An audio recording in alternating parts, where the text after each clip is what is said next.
our esteemed guest of honor, the Sultan Mohammed Nabil Mbongo Joya, on behalf of Sunni of Westbury.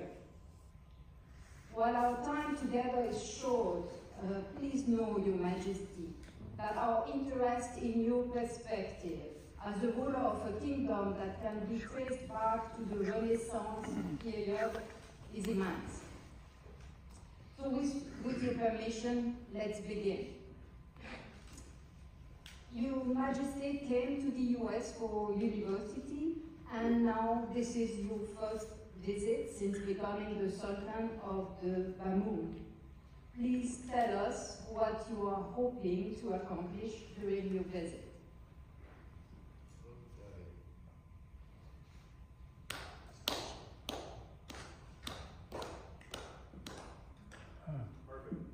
I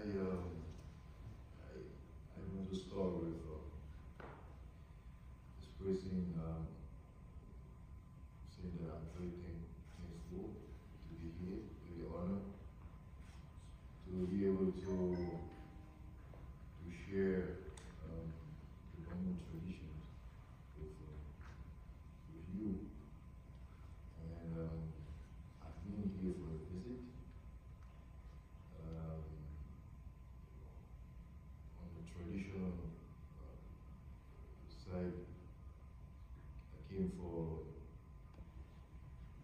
commune with the community, because after being crowned as the 20th king, I have to, according to the tradition, visit all the villages within the kingdom, and then go to the diaspora to visit and be able to talk to them and know what are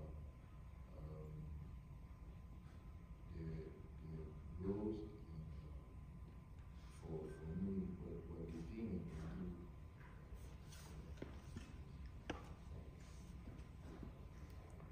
And could you possibly expand on your first visit in the US now? You're talking about now, the first visit, or the really first visit? Yeah, first visit in the US after your coronation. Yeah, I've only been here for some few days, 10 days, and I feel very excited to be back. So much of so many emotions, nostalgia, and I was waiting to be in New York, to be able to connect and see places that I used to see. I actually have something special about me being a former diaspora, because I used to be one of them. I finished studying and going back home. I came very early in the US, at the age where you kind of learn a lot. You don't know about the world, and you are starting to learn. And I always say that, I was very thankful to be here, to be able to learn in this big country, in great country, and to be able to have the mindset of the people here. And I think that I'm kind of formative to the American style. It's helping me a lot in what I'm doing right now. Okay. So as a matter of fact, I was going to ask you if your time as a university student had impacted you, and if it informs your leadership. Yes, of course. Being in the US is a lot different as an African. It's a lot different than being in any other part of the world. I don't want to name places. But what I'm talking about is that the American way is different, because American way brought to understand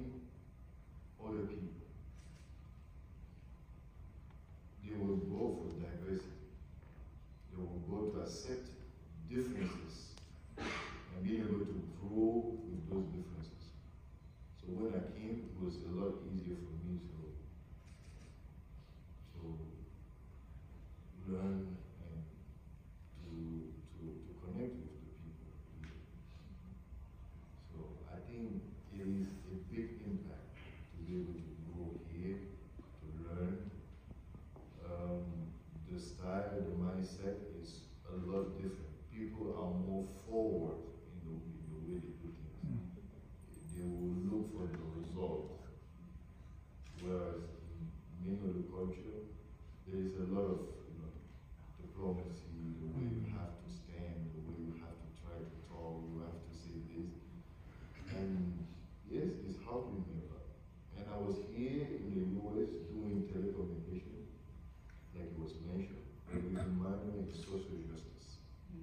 So I think that being part of that program where you have to care about the others, think about the others, and go for looking for a better life for others, is actually what I'm doing right now in probably another scale, in a bigger scale.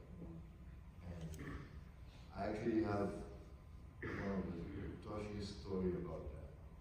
Because I used to think that I was helping America until I bumped into a Bamoun girl in one of the shelters. And that's when I felt that, the most important thing in life is being a human being and having that as the priority before looking at, any other things.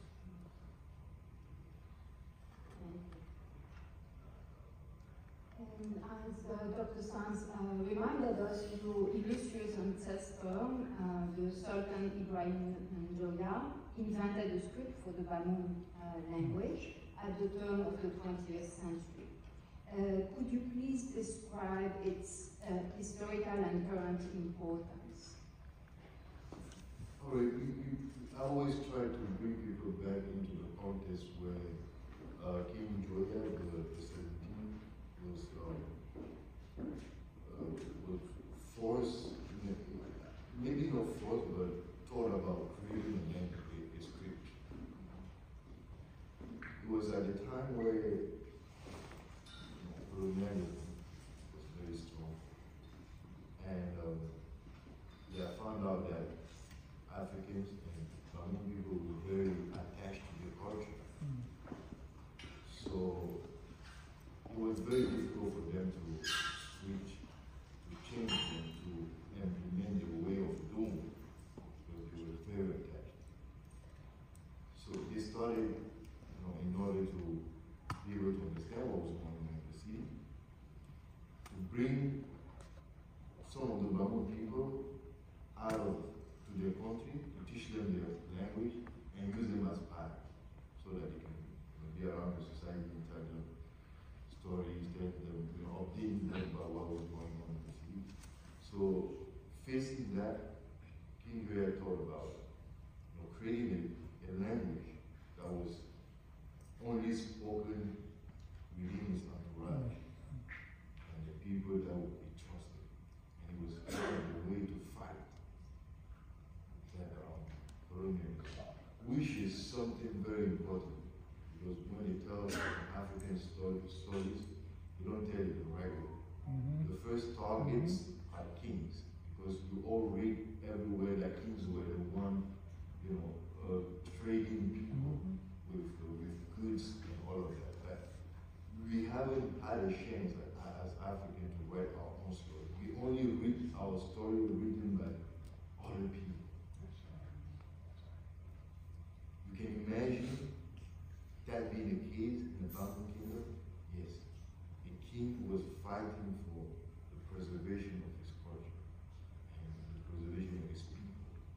And was even brought to exile because of that.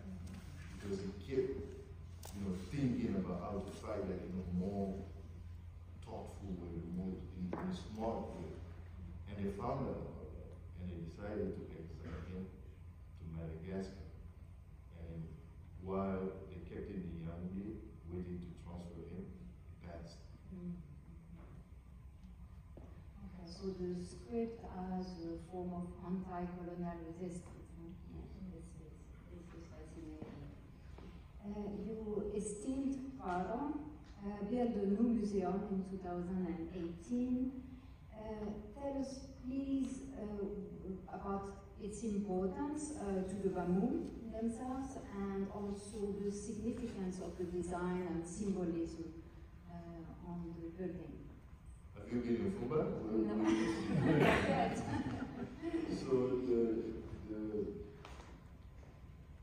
the idea of the museum started during King Joe. And maybe before I go to the museum, one of the transition between the first question I asked